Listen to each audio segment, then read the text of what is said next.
Hello everyone, now we are going to discuss the next topic, that is damping system.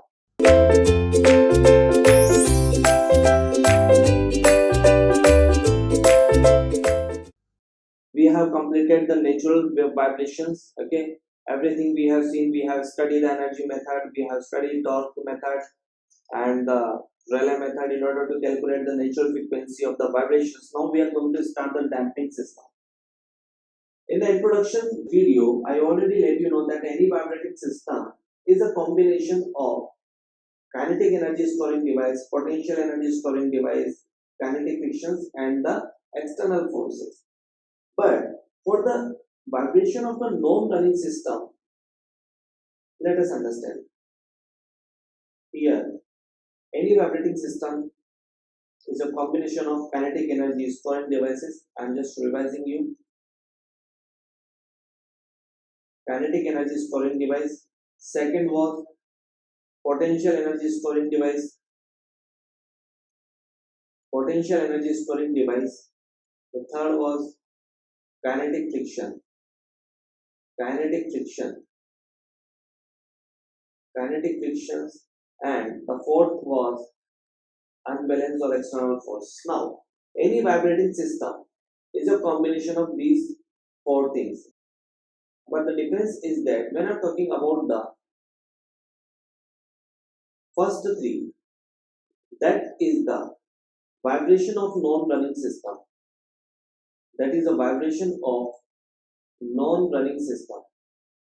Non-running system. So now we are going to discuss the vibrations on the non-running system. This is what we are going to start here in this topic. If I'm going to consider all four things, that means this is the vibration of running system. This is the vibration of running system. This is the basic difference that I already discussed in the introduction video. Now, in the natural vibrations, we generally consider two things. The first is kinetic energy storing devices and the potential energy storing devices. Kinetic energy means mass and storing energy. Potential energy means stiffness. So we have considered these two things, okay, in the natural vibrations. But now we are going to start the damping system, damping, where damping is going to be take place. Okay, what is damping? What is the reason for damping?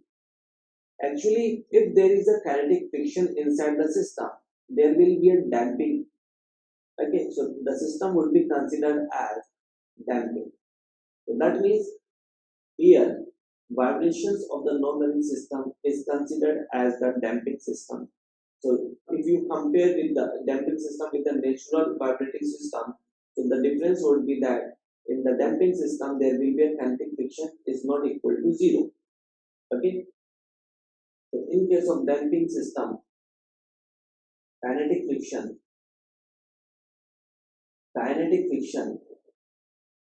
is not equal to zero. It is having some value. So that's why there will be a damping. So technical name of the kinetic friction in any vibrating system is known as damping basically. If you are thinking what is damping means, so that means technical name of the kinetic friction. Technical name of the kinetic friction is damping. Okay. Basically damping means kinetic friction. This is just a technical name. Okay. And it is represented by a symbol like that. You can see wherever damping is there, there will be a sign like that. Okay, this is the sign which representing damping.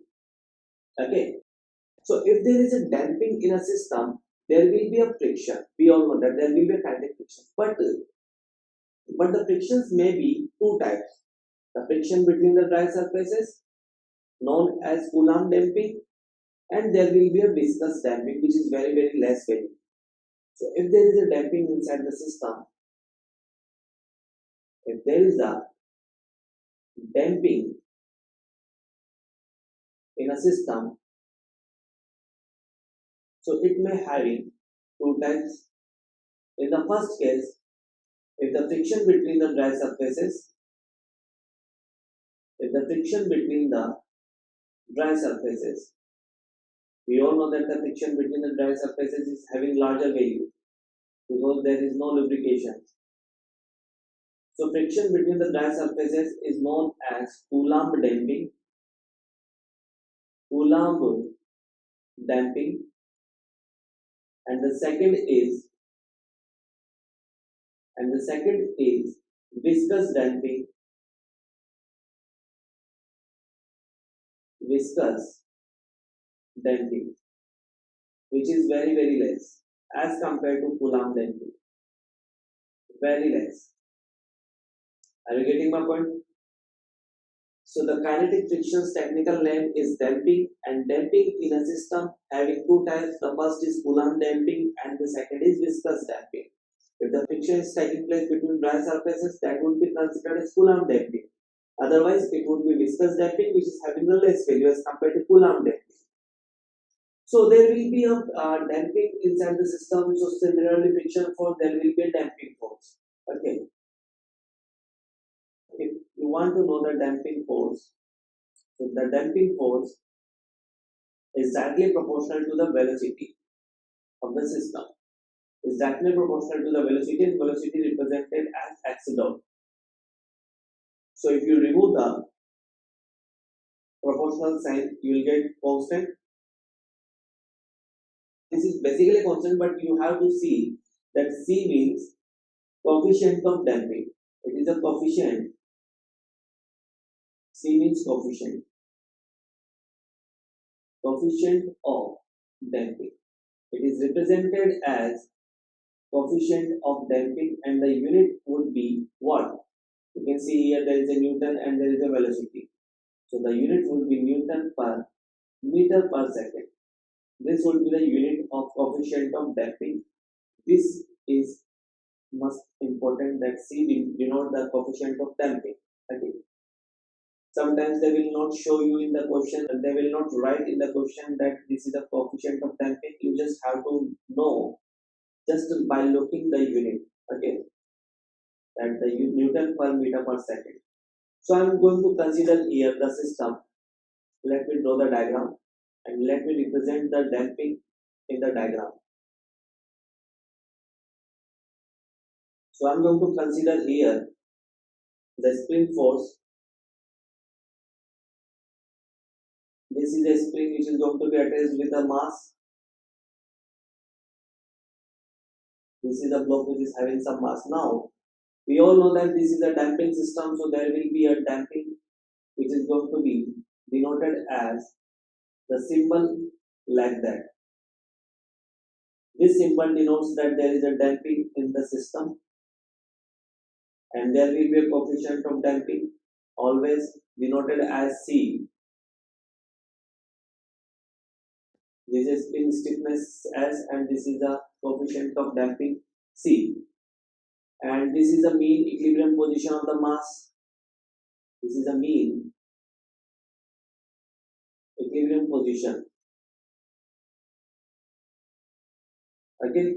So at time t there will be a new position of the mass like that. At t barabar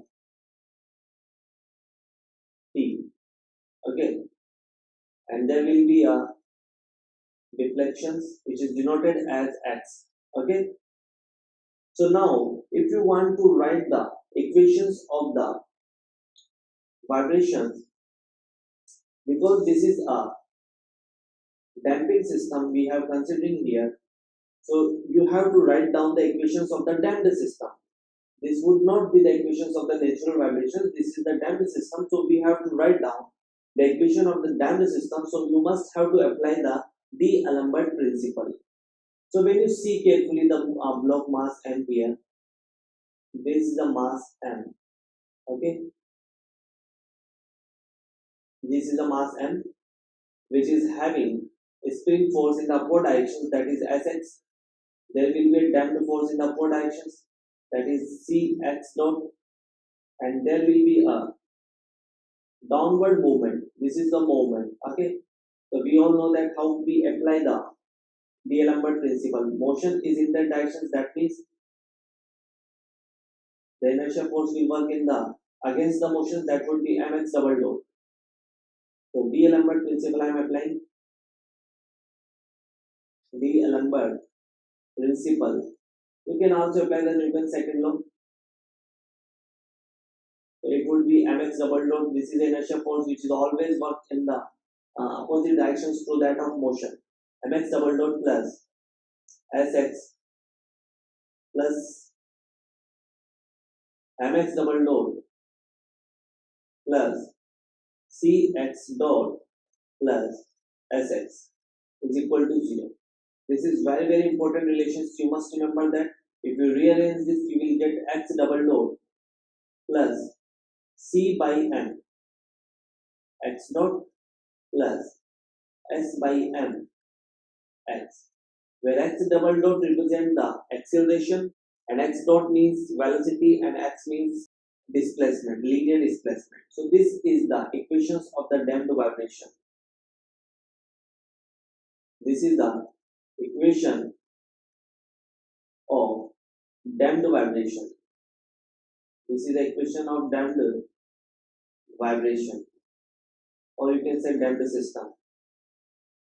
Now we have to write down the solution of these equations because this is a x double dot. Okay, that means the differentiation of x with the two times, and this is the differentiation of with one times. And we know that if there is a differential equations, so there will be a solution of the differential equations. You have studied the mathematics, a differential equation chapter. So I'm just writing here the solution.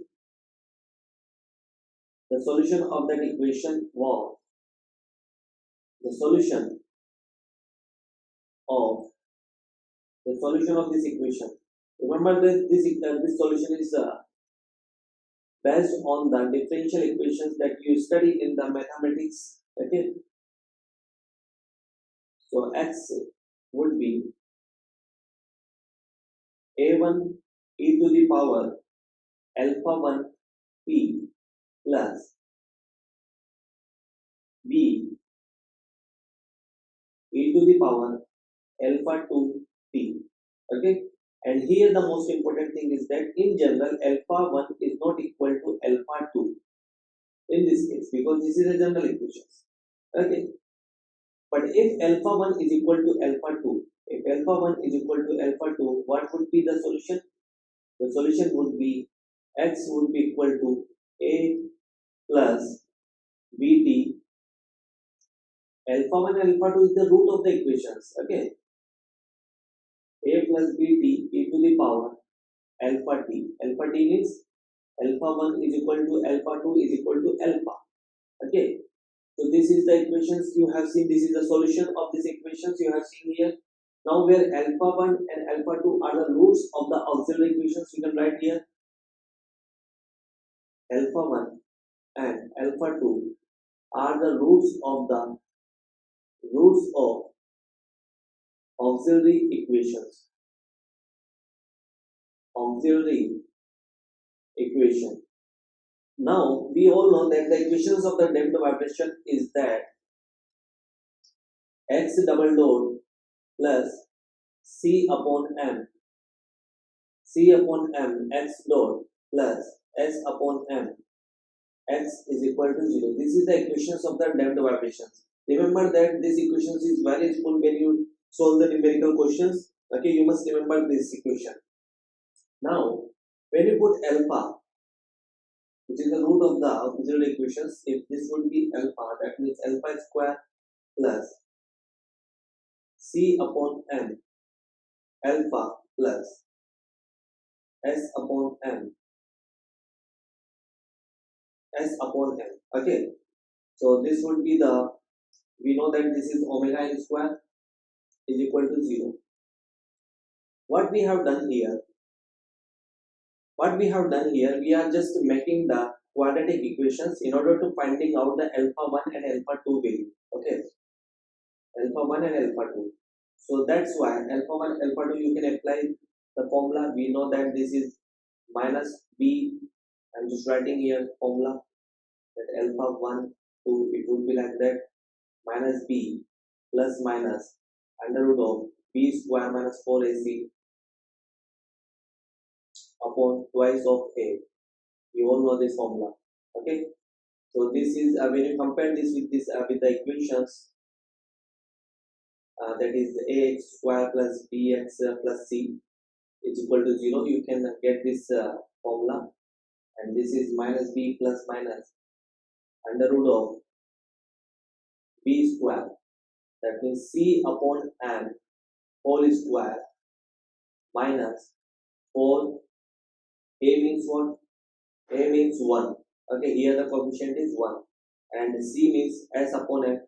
We know that omega n is equal to under root of S upon F. So when you calculate S upon F, you will get omega n square. So you will get omega n square upon 2A, where A is equal to 1. Okay. So from here, when you rearrange this, you will get minus C upon 2M plus minus. I am just taking 2 inside the root. Okay, so it will become 4. Okay, so that means 4 means when you take again in the bracket, it will become 2. Are you getting my point? When you take 2 inside the bracket, inside the under root, it will become 4. 4 means 2 square. Okay, so that would be minus omega n square. Everything is okay. So here you can see that there is a term c upon 2m.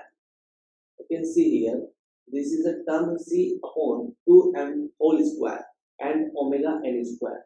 So there is a degree of dampness inside the system. There will be a degree of dampness. So I'm just writing here the degree of dampness. Degree of dampness. Degree of dampness is c upon 2m whole square upon omega n square. Okay, this is the degree of dampness. But scientists have rearranged this formula. That means they have taken under root of that degree of dampness that we get here.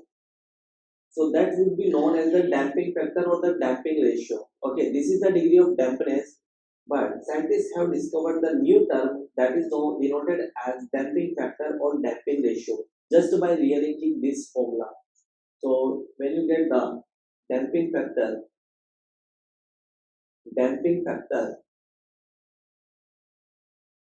or damping ratio, this is very important. Damping factor or the damping ratio is important in the numerical perspective. Damping factor or damping ratio, that would be equal to under root of that term, and that is denoted as zeta. This is the symbol of damping ratio.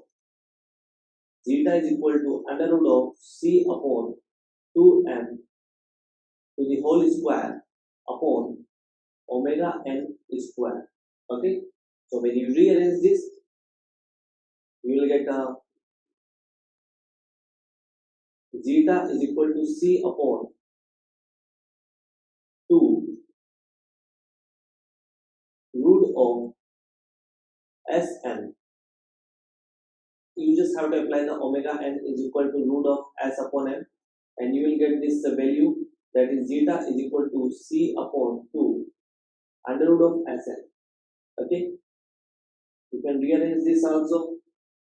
If you want to write it in terms of omega n, you can write it as c is equal to c by m is equal to 2 zeta omega n. This is a natural frequency. Remember that this is a natural frequency. So this is the formula that is very important formula. Most of the questions are going to be based on this formula. Just remember that formula where zeta represents the damping ratio. This is the damping ratio, zeta.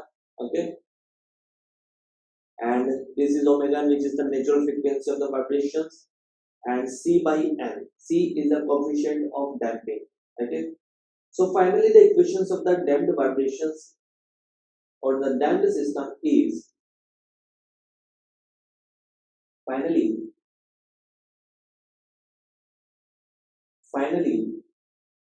the equation of the damped system You can write here equations of the damped system is x double dot. You just have to apply the value of c by m in the equations. We have seen the equation is, I'm just going to write here the equations.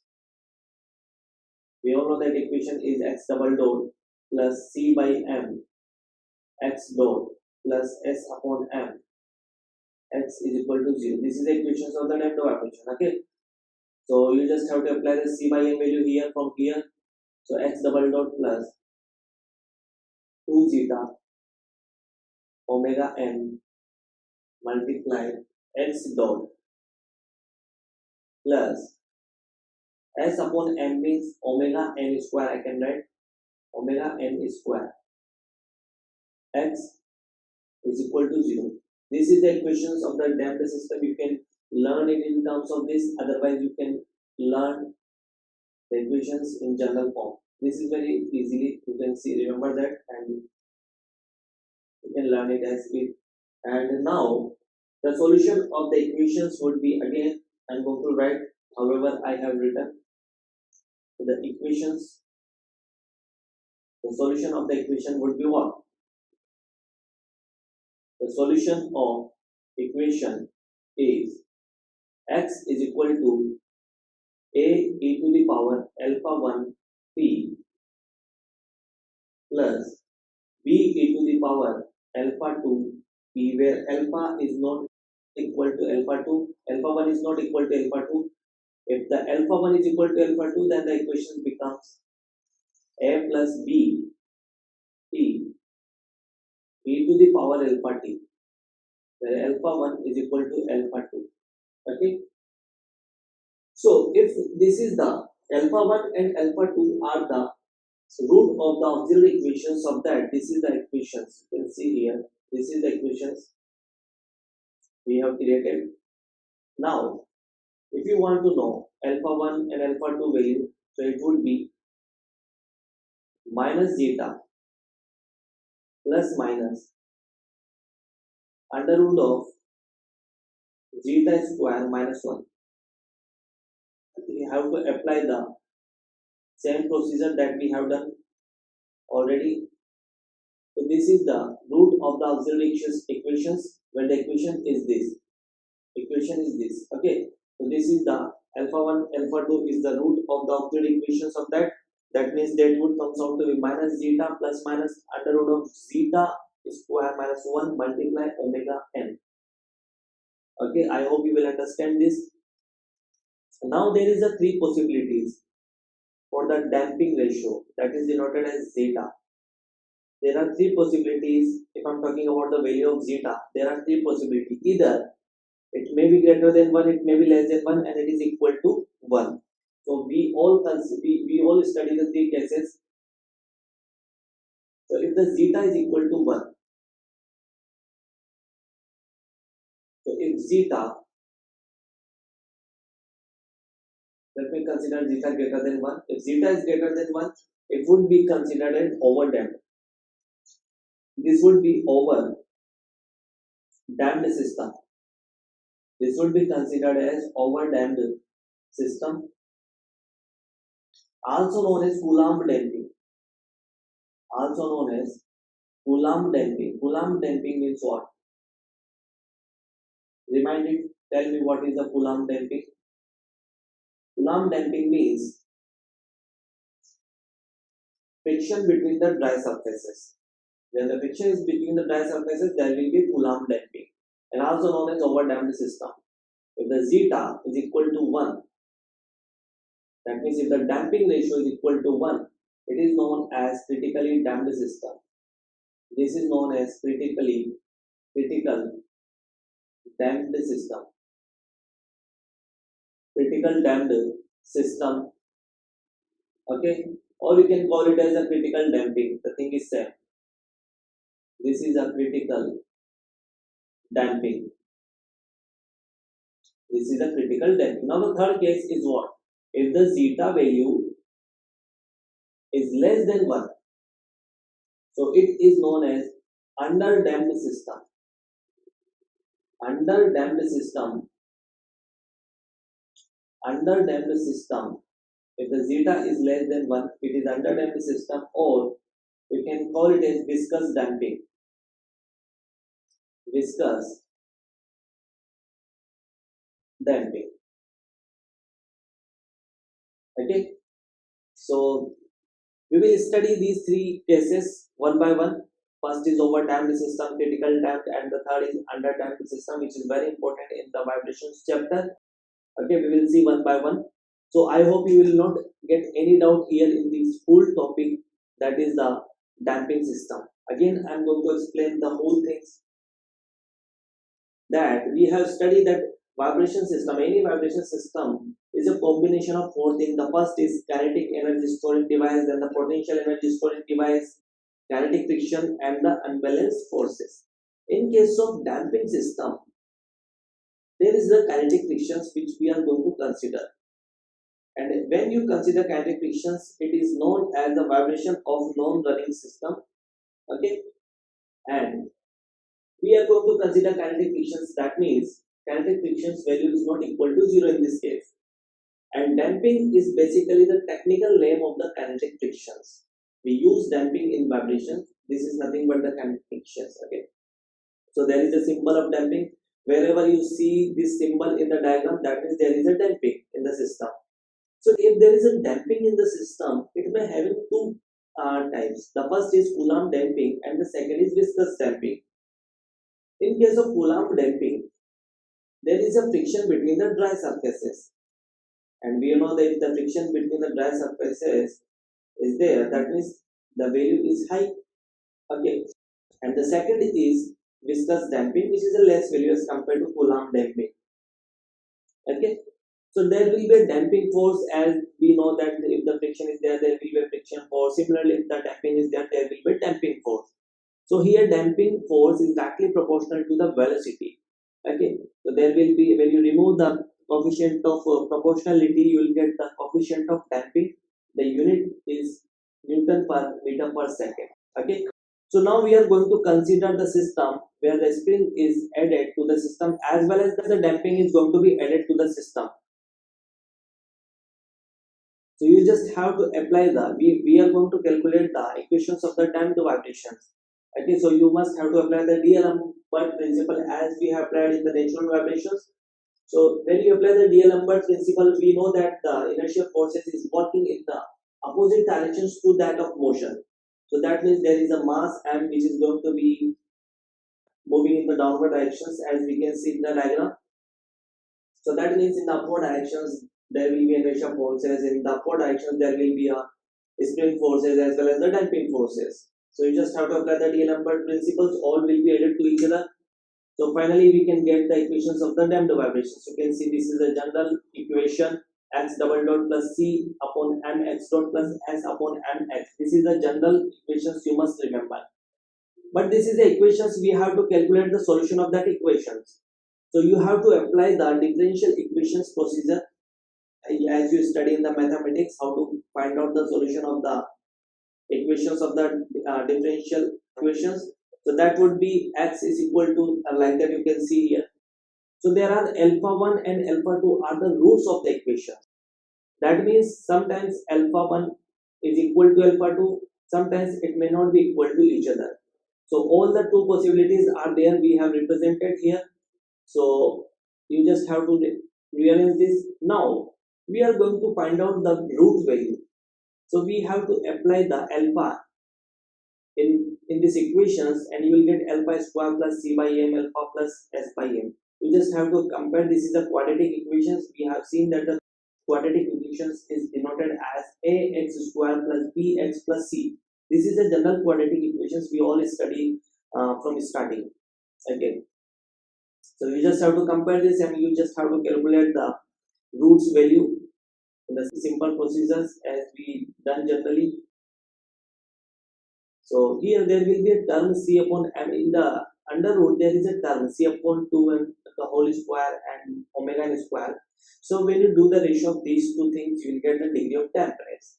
But there is no use of degree of dampness in the numerical questions. You will not see anywhere degree of dampness. Everywhere you have to find out, and the data is given in the question. There will be a damping ratio and damping factor, because we just have to, however it is complicated one, so we just have to rearrange this term as damping factor or damping ratio.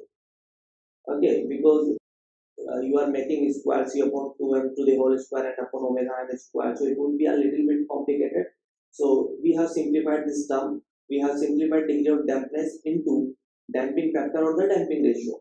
Okay, so when you solve this further, you will get the value of degree of dampness, and you will get the relation c upon n is equal to 2 zeta omega y, where zeta represents the damping ratio or the damping damping factor. Okay, zeta having values less than equal to 0, greater than 0. Okay, so if zeta is greater than 0, that means it is overdamped system. Overdamped means Coulomb damping. Coulomb damping means the friction between the blank surfaces. Okay, the another possibility is critical damping. The third possibility is zeta is less than 1, that means under damping. Sometimes it's called as the viscous damping. So all things we have studied here. Now we will see in the next videos that one by one we will study over damped system, critical damped system, and the under damped system, and you will be able to understand each one with a very clear way. And we will do the numerical questions again on these topics, so it will be easy to understand what types of questions going to be asked in the examinations. Everything we will see, whether it is theoretical questions or the numerical questions, doesn't matter. There is a conventional type questions which can be asked on the under damped vibrations, you can see. So I hope you will understand this whole procedure and this whole damping system. There will not be any doubt here. Okay, the thing which is important, I already told you which one is important. Okay, so you must have to remember the zeta is greater than, less than, in which case zeta is greater than. Okay, you must remember this, and the second is you must remember this formula which I'm making a star here, and the degree of damping ratio zeta, and the equation of the damping vibration, which is also important. So these three things you must remember this whole topic. Okay, so thank you.